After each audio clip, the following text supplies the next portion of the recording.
What's going on, everyone? Welcome back to Revo Crew Coach's Corner. I'm your host, Bash Jimenez, and man, I got the honor to sit here with the head coach at Kimball High School, Nicke Smith. Coach Smith is coming off a 4A Division I state championship and Coach of the Year. Coach Smith, it's a pleasure to have you. Thank you for having me. You've talked about defense, man. We're getting a little bit into the X's and O's, being the difference in championship basketball. But what does that mean to you and how you prepare for your teams? Well, it had to mean a lot. I'm an offensive-minded guy, and I remember when I was at Pinkston, one of my former assistant coaches, Anthony McGee, he told me one time, he said, man, you got to start. He said, I'm preaching defense, but as the head coach, you got to start, getting on these guys about it. They got to hear it from you. And I took that over the years, and when I realized that, we can do all the offense in the world, we can score 80 points, but if we can't hold our opponents to a certain amount of points, we're not going to be very successful down the road. Sure. So now our entire practices start with defense. So in 2019, October of 2019, we got invited to Kelvin Sampson's coaches clinic at U of H, and we got down there. I told my coaching staff to take everything from the way they defend to the way they run a 4-out, 1-in in a hideaway, get to the nail of the defense, from out of bounds plays to the practices to how hard they compete.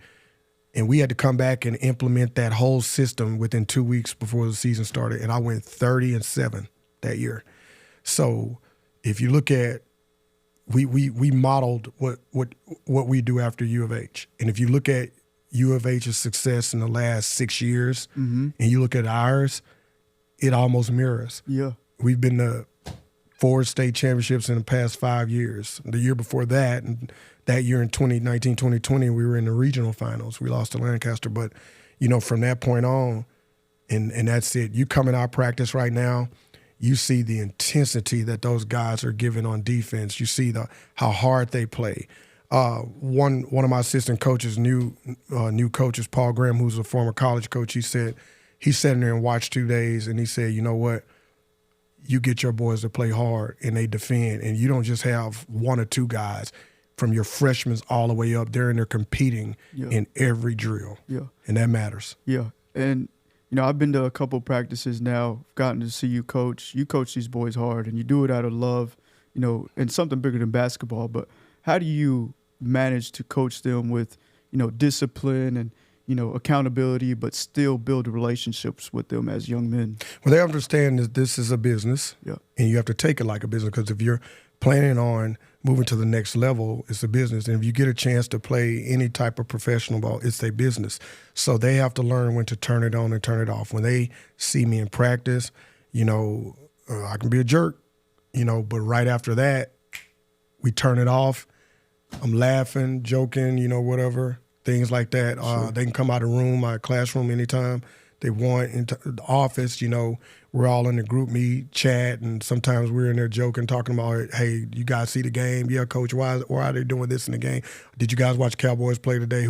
So we're doing stuff like that, and we're going to actually do a bowling event with some of the alumni from the 70s that we're going to be putting together pretty soon, and just building that bond or in that relationship, things like that. But when we're in practice, they know they have to turn it on. And the reason why I'm like that, so when they get in the game and we're playing at a certain level, they know when I get on them about something, they have to take it to a whole nother level just by hearing my voice, and they respond to it. And it's worked over the last few years.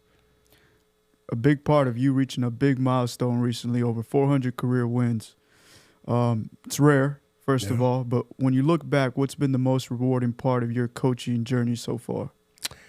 Seeing that young man and their parents or parent sign a national letter of intent.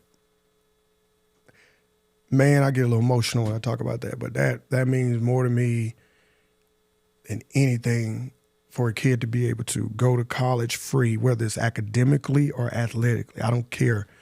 If you can go and it's free, go.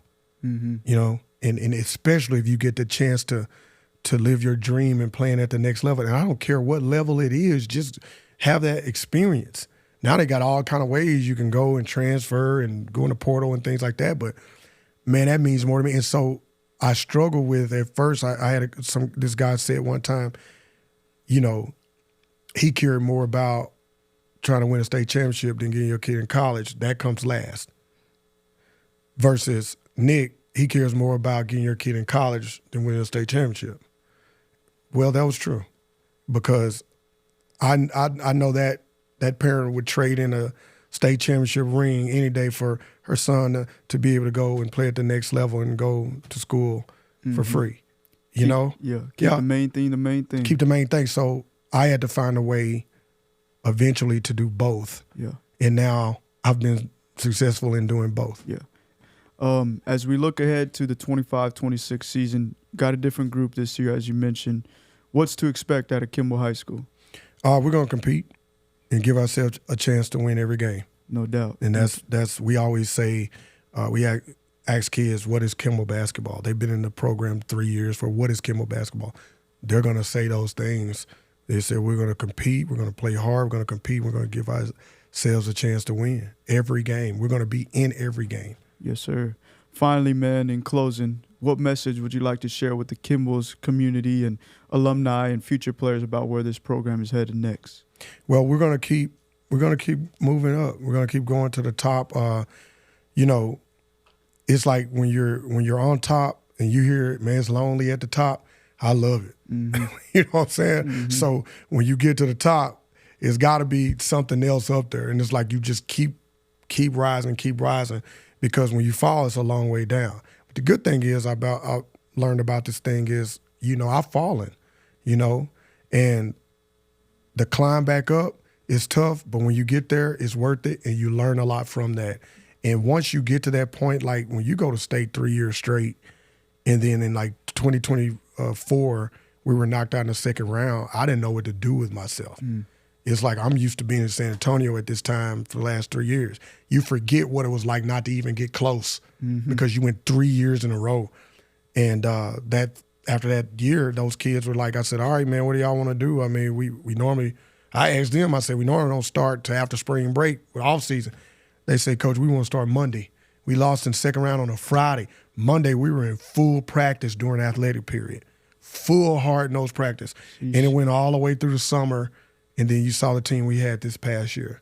So when they say it starts, when does this start? It started that Monday, or really after that night we lost. Yeah. You know, and so they got that same mentality. I know we're not as big and not as, you know, and don't have some of the players, everybody say, oh, they lost to one kid that left, that's going to make. They still have the mentality. What people have to understand is, and I want everybody to know, we still brought 5 guys back off that state team, and they still got that experience. They still have that mentality, and they got a hell of a coach behind them. You heard it here first, man. It's all about the culture at Kimball High School, and we're looking forward to what they can do this 25-26 season. Once again, thank you for tuning in for Revo Recruits Coach's Corner. I'm your host, Bash Menace, and we're out.